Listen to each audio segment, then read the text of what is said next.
Have you ever been so impacted by something that it leaves no doubt as to what helped shape you?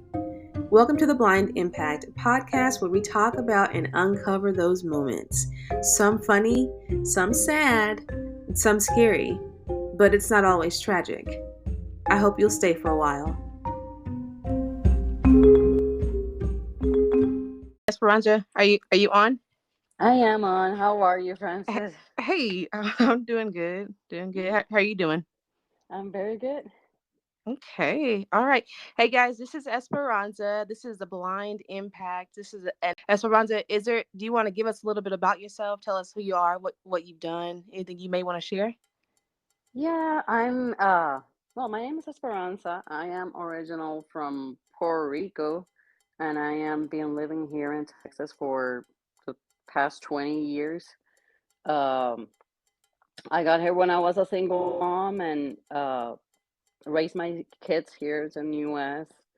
And I I started working at Target when I first got here, and I work for a different company doing sales, Okay. and I love my job. uh, I have my kids are grown now. My oldest one is 29, and my little one is 25, and we love our lives here in Texas. Okay. And I can imagine the temperatures are pretty similar, maybe a little bit more humid, maybe in Puerto Rico. Well, the temperature is very different. Like in Puerto Rico, it's the Caribbean Sea, and our Oh, temperature there is our the highest in summertime is around 100, and the lowest over in winter time is around 85. ooh, so that's tropical. What? Yeah, it is. It is very Wow. tropical. It's very humid. We Ooh, usually go to the beach every time of the year we want because it's always hot. it is always hot. So what's the Christmas look like over there? It looks just like summertime. We don't see those changes. We don't see fall, spring. We don't. It's always summer. It's Oh my always hot. goodness. Yeah. Does it make it difficult to feel like you're celebrating Christmas? Like when it's You hot, know or you what? don't know a difference? You grow up and you're just used to it. It's like Okay. it is amazing when you come here and you see the difference. But for us, it's just normal. Always Oh hot. man. Yep. Wow. You Yeah, that's don't you don't probably have to worry about having winter clothes or summer clothes. It's all summer clothes. oh yeah, saving that money for Yeah. sure on that. Yes. Man. So do you guys get to make like is it traditional for you guys to make like tamales over there also, or is that just like the Hispanic culture? They have a different name. Like we in Puerto Rico, we speak Spanish. Okay. But Puerto Rico is a U.S. territory, so pretty much Oh, like U.S. own us. duh. So we, Duh. we are American citizens, but we Right. pretty much don't speak English because all we speak in Puerto Rico is Spanish. So we are considered Hispanic, but we're American citizens. So we have Wow. all pretty much all the benefits of being American citizens. So if you want to go to US, you just buy an airplane ticket and you just pop up here, and there's no problems just with your ID.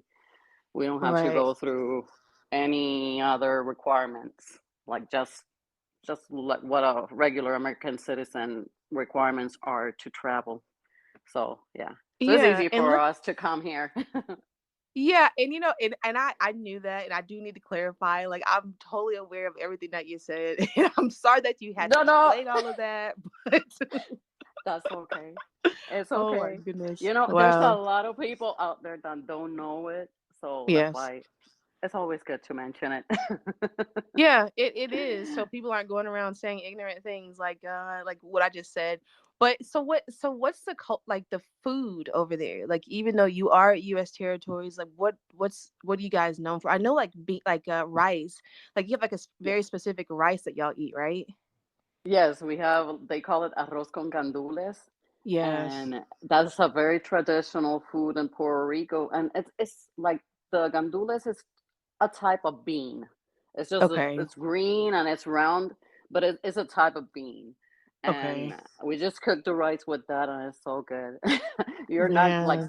it doesn't taste like anything. Like it's just a very particular flavor for it, and we love it. And we always like for Christmas we make Uh-huh. that arroz con gandules, and we make pork, roasted Ooh, pork, and sounds good. that's our, and we make our version of what Mexicans call tamales. We call them Okay. pasteles, and it's made with bananas, not with corn flour. Oh. So it tastes Oh. totally different, but it's kind of like the same. Like it's like it's wrapped in banana leaves, and it Okay. have meat inside, and you boil them to cook them. So they're Mm. similar in that way, but it tastes very different. They're so good. That sounds delicious. I remember I had a years ago. There was a lady who was from, I believe she was from El Salvador, and she Uh-huh. made hers wrapped in the banana leaves also. And she would like every Christmas she'd bring them to me, and I'm talking about like mass quantities. And I'm just like, oh my gosh, I can't eat all these, by myself. But but they were I need to bring you so. some so you can try them. Oh yeah, definitely. I'll be down for that. I'll be down for that. Yes. So do you have girls, or do you have a boy and a girl, or just boys? I have just two boys. Two boys. Okay, so they probably wouldn't be Yes. interested in learning how to make those traditional dishes, huh? No, they're not. The little one, he was into cooking for Uh a huh. little bit, but I guess it was just a phase, so he's past that. Yeah. Yeah, Darn. but Well, yeah, that's sad. I always wanted a girl, but I was not lucky on that side. yeah, But and it's that's okay. okay. That is all Probably I right. have some granddaughters eventually that are interested in learning. Right. Probably because it does tend to be like the story, like the boys they tend to produce the girls, at least from what I've seen. The boys Yeah, always get the girls, and they want the boys, but it's always going to be daughters that they're producing. yeah. So I I'm sure you'll probably get it. I hope so. We have a very, it's weird, right? I don't know if it happens in other families, but like in my family, Hmm. like boys are like, I am the last girl in the 45 years. Like we haven't, like What? my, yeah, I have been the only girl, and we don't have any girls after me. Like Oh everything that my. have been born is being boys. So it's very hard for us to have girls in our family, but Oh. I still hopeful. Wow. Yeah, it's weird. It's weird Jeez. genes right there. That is. But at least those boys will get to carry on your family's last name, and I know that's important to a lot of people, has been able to carry that last name on. Yeah. You And know, so that's. another very different thing that in our culture, since we were Hmm. mentioning it, like in Puerto Rico, when we get married, we don't change our last names. Oh, you So don't? when, no, we don't. We keep our last name. So when we have kids, we always have two last names because since we don't change our last Oh, names, our kids have the first last name is the dad's last name, and the second okay. last name is the mom's last name. So that's Mm. why Hispanic people usually have two last names because we have to use the mom and the dad. Oh, wow. See, that's so interesting. And I can appreciate that because that's like a way to honor both sides of your family. And you don't have to Yes, have that pressure, of losing your last name if you're, I guess either one as a girl, for sure. yes. Wow. That's so awesome.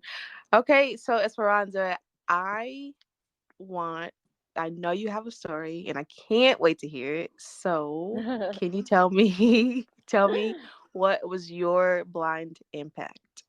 My blind impact is being very recent, and it definitely changed my life, and it definitely made me change the way I think now of things, Hmm. or view things, I should say.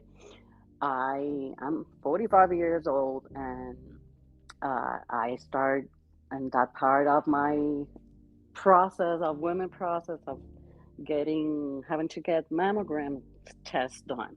Hmm. So I go to my annual and they're like, "Oh, we found something." Mm-hmm. And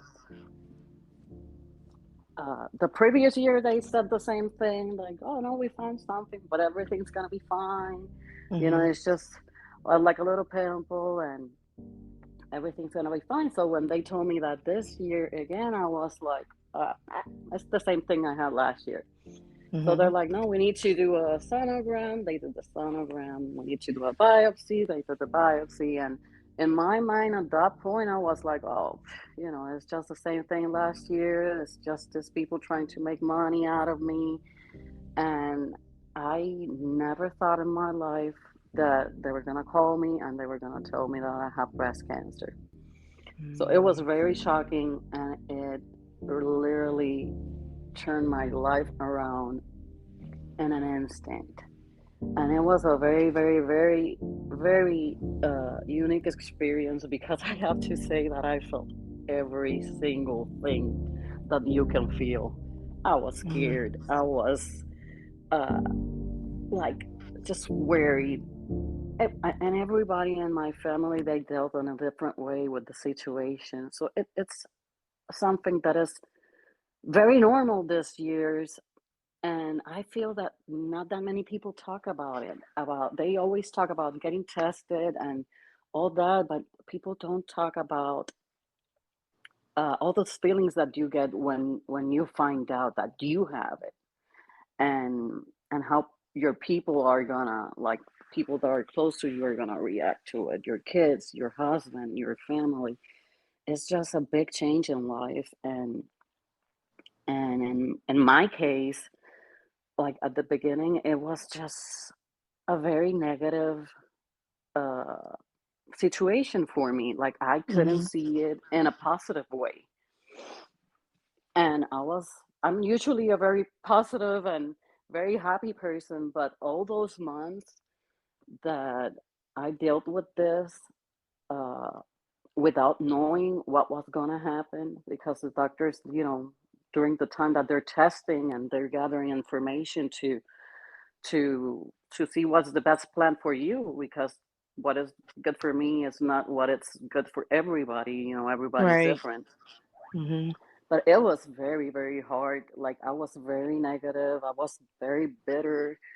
I stay away from all my friends. Like I cut them all off because I just didn't even know how to deal with my feelings. So it was very hard for me to add someone else's feeling to the equation. So it Yeah. was very, very hard, very hard. And I I like to, take this time to tell anybody that is going through the same situation, just, even if it's bad, if it's wrong, just express what you feel. Don't keep it in, because it's gonna make things harder. And Mm-hmm. don't try to just not overthink about what it could be, because it's never for sure. Like every case is different, and sometimes we think that it's gonna be a lot worse, because there's so many cases out there that are so bad. And I have to be very thankful, and I'm very grateful to God that my case was not one of those. Like my case, it was very minimal. Like it was just starting. They caught it just in time, and they did the whole process.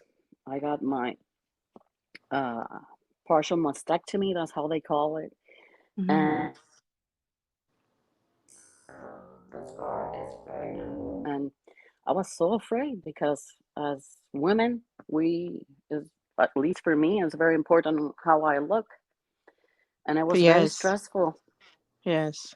It, it was very stressful how I'm gonna look, how much they're gonna cut, or they're gonna cut the whole thing. So it Right. was very, very hard. But just put your faith in God, and try not to stress out too much, because I make that mistake. I stress out severely. I cried every day, every night. I was in such a bad mood. And thank Mm-hmm. God He blessed me, and everything was fine.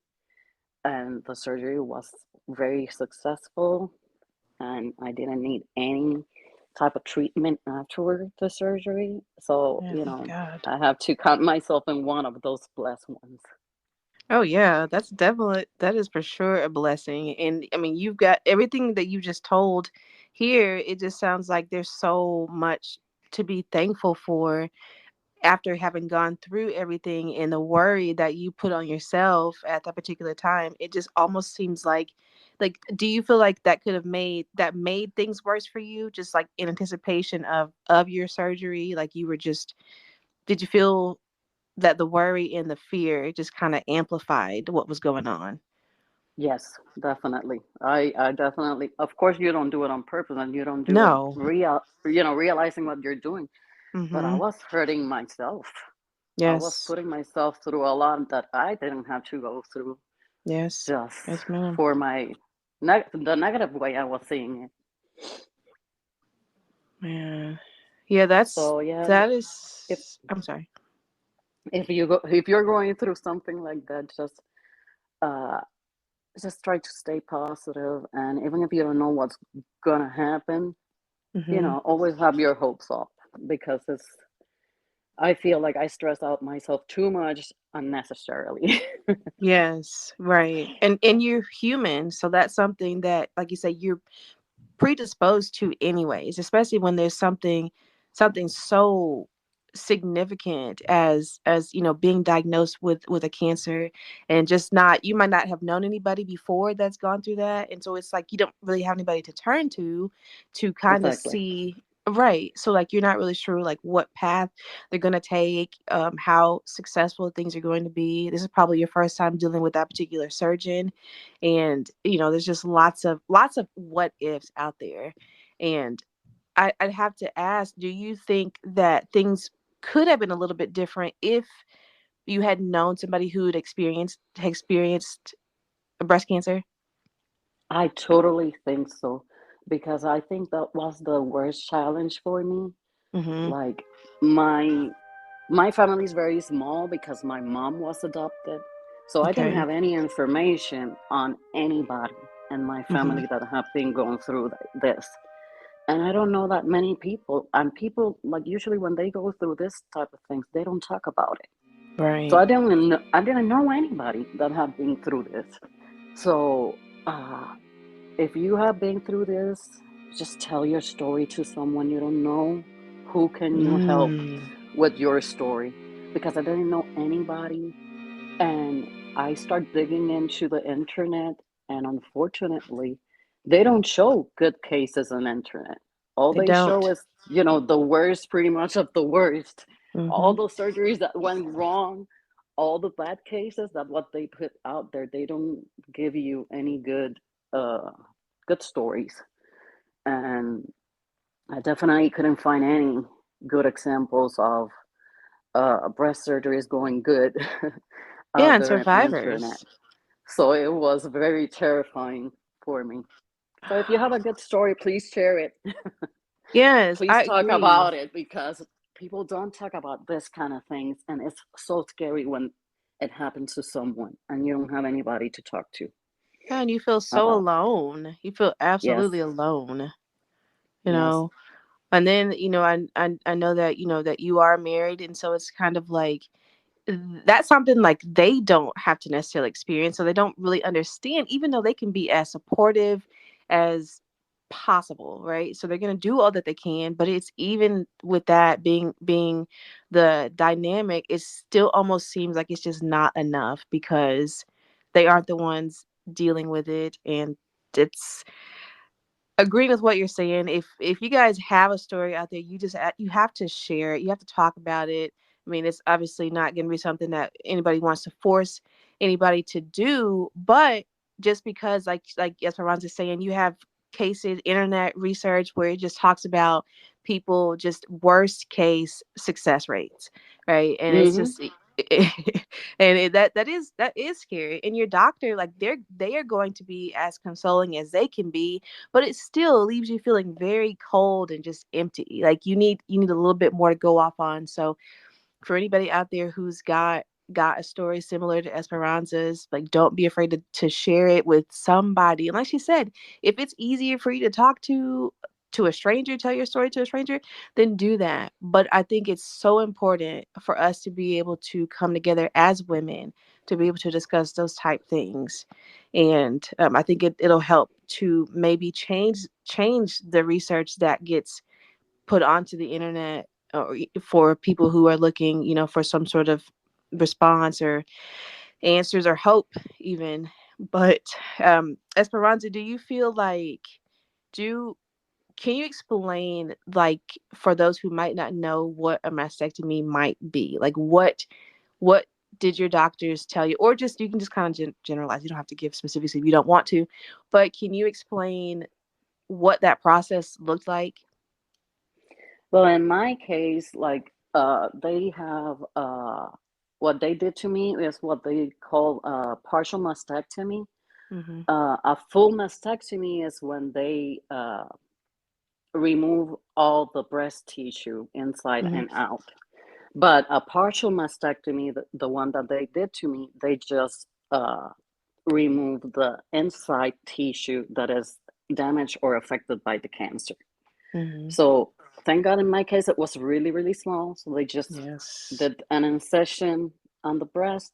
They went in and removed the part that it was bad, and they just like fix the other tissue around it, so you don't have any holes on your breast or anything.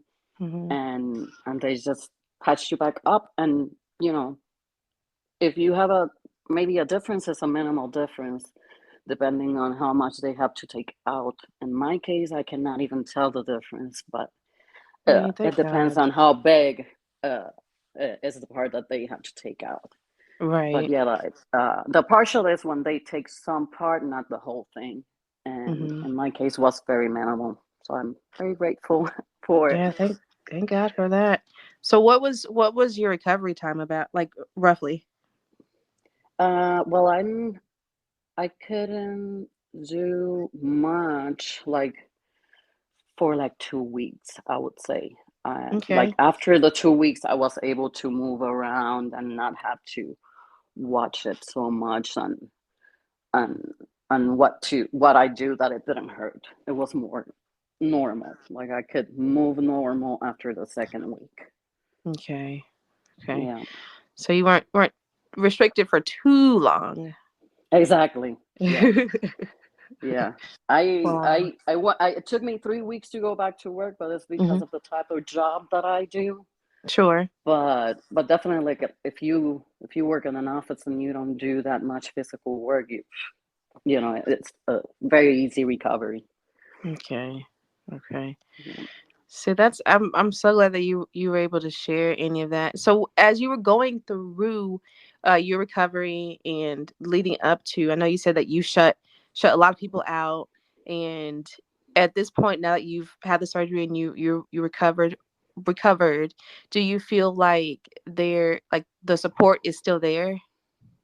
Yes, I do, and I reach out, and I that's why I said like all this, you know, helped me change the way I see things, because Mm-hmm. now I realize that in my life I need to share more. Like I have people there that are worried about me, and I happy to be with me in my good moments and bad moments. I Mm-hmm. was just the person that was not letting them be close to me. Yes, So ma'am. now I going back to church. I'm going back to, contacting my friends and letting them what was going on, because people, they didn't understand what was going on. They were like, why, why are you doing this? Right. And I would reach out and I explained to them, and I have changed my mind. I'm like, I need to share more. I need to let people know, because they are there and they are willing to support me. I'm the one that's not letting them support me. Right. They are. And everybody out Yeah, there, and I think at some point in our lives, we are conditioned to think that people don't care enough or don't care at all. Right. So it's like, why share? And I don't want to get, yeah, I don't want to tell my personal story or tell things about my life. But believe it or not, people are out there, especially the ones that are like in your inner circle, right? If you have one, and they are supporting. all the time, and you just have to, like you say, you have to just be willing to share those things and just let them in, but never feel like people don't care. Like, that's not, you Yes. should never feel that way ever, you know. Yeah. um And these days, I feel like, like people keep more to themselves. Like, mhm. I feel like there's more social media, there's more ways to communicate now, and Yes. people, some use it, but some others are doing totally the opposite. They're staying away from it. They're not taking advantage of that, and they feel so lonely in time and place that where we should be able to feel more connected than ever. Mhm. Yes. So Yep, just we speak should be. up, say what you feel, and welcome people in your life that are willing to be there for you. Yes, it just doesn't seem like it should be that difficult. Just Mm, surround yourself with those type people, and of course, positive people. Right? Nobody wants to be surrounded by a bunch of negativity, because that's not conducive at all to anybody. mhm. But Esperanza, there was, I know you shared a story about some things, or an event that happened with you after your recovery and after you opened up about what had happened to you and the support that you received. And that's something that you and I did talk about previously. And so if you want to share that particular that event and the support in the women, in your church. Yeah, I during all that time, I started going back to church, and it's a new church that I've never been to.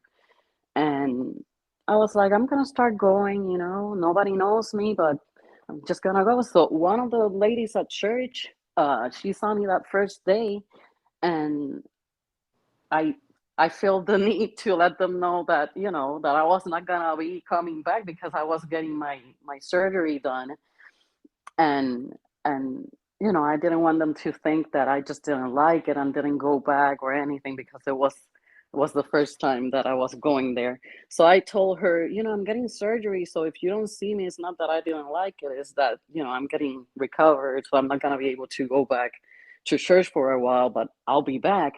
And she got interest immediately, and she's like, how can we help you? And she gathered other women from church, and they brought me food every day for a whole week. And to me, that was Wow. so amazing because I needed it so bad. I live with my husband, and Hmm. he's not the best cook. So, with me, down for surgeries, it was gonna be very hard for me to be, like we Hmm. will be having to spend money, and Right. he will have to be buying food every day out because I was not gonna be able to cook. So all those women, they just came every day and brought us food for a whole week. And it Mm. was so helpful, and it touched my heart so greatly because I was Yeah. like, people that don't even know me are coming Hmm. to my house, taking their time, they're bringing me their food. But that was exactly what I needed it. And Hmm. just God put that in her heart so she can help me. And that was the best way. And I was so surprised because that had never happened to me before. And now Mm. I go to church every Sunday now because I feel so grateful. And I want to Yes. do the same for other people because, Yes. it's not that much. It's something that I can do, and I know Yes. how the big difference that it made in my life. So I want to do it too. See, and that's such a beautiful story. And like you say, it's such a simple act. Such a simple act. And you just told one person and it started an entire fire under others, and it made them, or it helped them to know that they wanted to do the same thing, like they wanted to be a help, which is our jobs in the church. We are supposed to be doing things like that, and I know that's Hmm. something, yeah, that's something that you and I did talk about. And I love that that lady just took on the initiative, and she just gathered a group of women, and they just came and just supported you however they found necessary. And so that's awesome. And now you in turn want to do the same thing. So, Yeah. that's amazing. And that's just God, and that's just God's grace, and just showing the heart of people. We're all terrible people. We truly are. But we have good in us, and so that was displayed obviously with the ladies in your church. So that's awesome. That's so true. Awesome. It is. So let me see. I've got a couple other questions here. And so you've already told us about it. So how do you think that the your breast cancer diagnosis and the recovery, how do you think that it affected your family as a whole, if you noticed anything? They, at the beginning, when nobody knew, Mhm. it was everybody have their own way of thinking. Okay. So like I said at the beginning, everybody get affected in their own way, Mhm. and it's weird. It is just weird, but yeah, like my husband, like he was very good, but at all time he's like, I don't care what they need to do, I just want you with me. I, Mm. whatever they need to do, I just want you with me. I just want you to get the treatment that you need because I want you with me. Mhm. And everybody, like, I was afraid and concerned in other ways. So everybody got affected in a different way. My mom was weird too. She was like, oh, like, you need to get your treatments because at some point, since no, they were not able to give me a straight answer on Okay. anything. uh I was even planning on not getting any surgery at all, Okay. and my family freaked out immediately, of course, they're like, oh, it's like, you're not gonna do anything. So it so it is hard, like, and everybody think that they know what you need to do, Oh so yeah. it is hard, but Mm. yeah. Different Wow. opinions on different situations, Yeah. but yeah. Do But you think that it's funny that, like, I always, I'm like, you're just being selfish. You just don't think about me. You're thinking about you. Like, you want me to be good just to be with you, but what about me? But he's a funny guy. yeah. Oh man. And But yeah, I mean it I could affects in a different way. it does. It does truly affect in so many different ways. And I'm sure you probably had some family members who just didn't really care to talk about it as much because maybe it made them too emotional. And anytime somebody's going through something like cancer is a horrible word for anybody, It right? Just is. because you just never know that outcome. And I think some people in their different responses, a lot of people choose to just shut down, right? And it's not Mm-hmm. them that's experiencing it, but it just seems they opt to shut down and not talk about or explore their own feelings in it because they're afraid. And Yes. I think that it would help a lot of other families that could be going through, the same thing and worse, to just get out there and just talk about it. And a lot of the times the men are the worst, like, because they're not supposed to cry, right?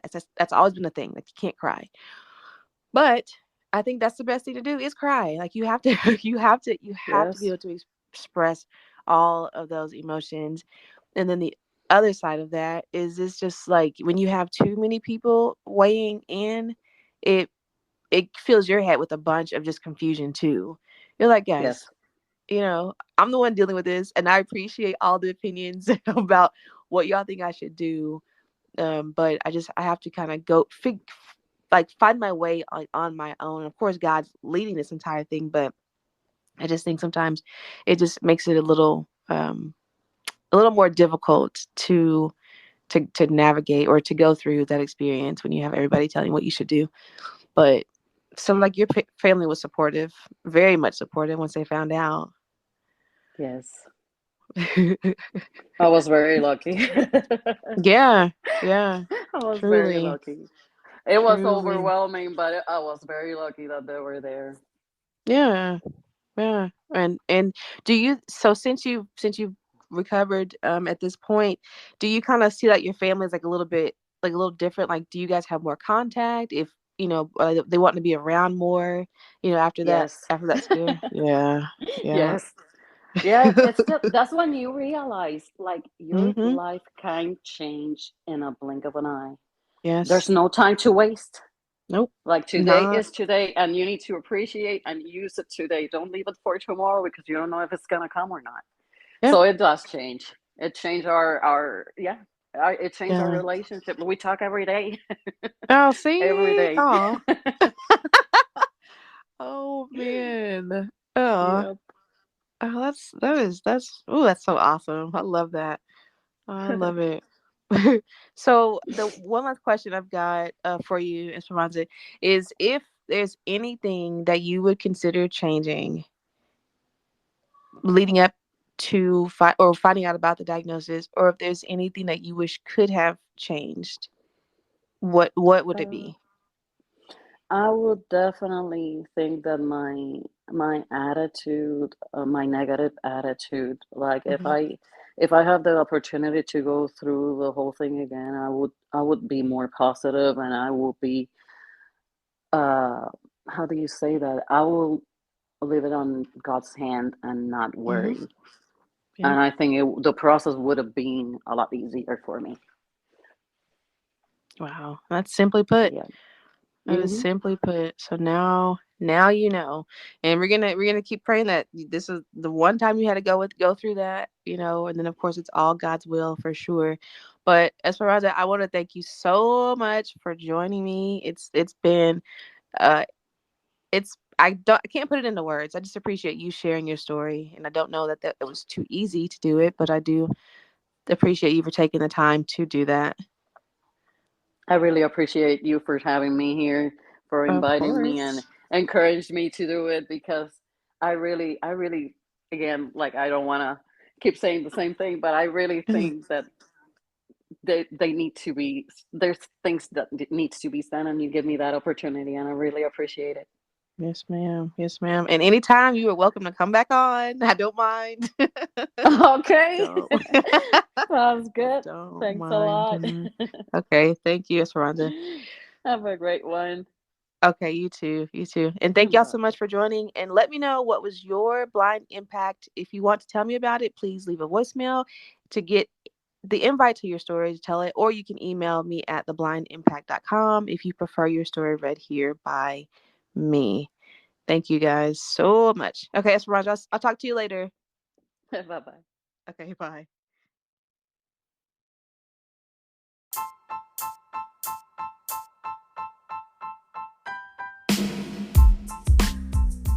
Thank you all so much for listening to this episode of The Blind Impact. If you like the show, please rate, subscribe, review, follow us on Spotify, and if you have a story you'd like to tell, please email me at theblindImpact@gmail.com. Or if you have a story to tell and you'd like it read here by me, please include that in your email. Thank y'all, and remember, it's not always tragic. Show title credits go to Bailey DeStefano and myself, Francis Nelson. Thank you guys. I hope you enjoyed the show.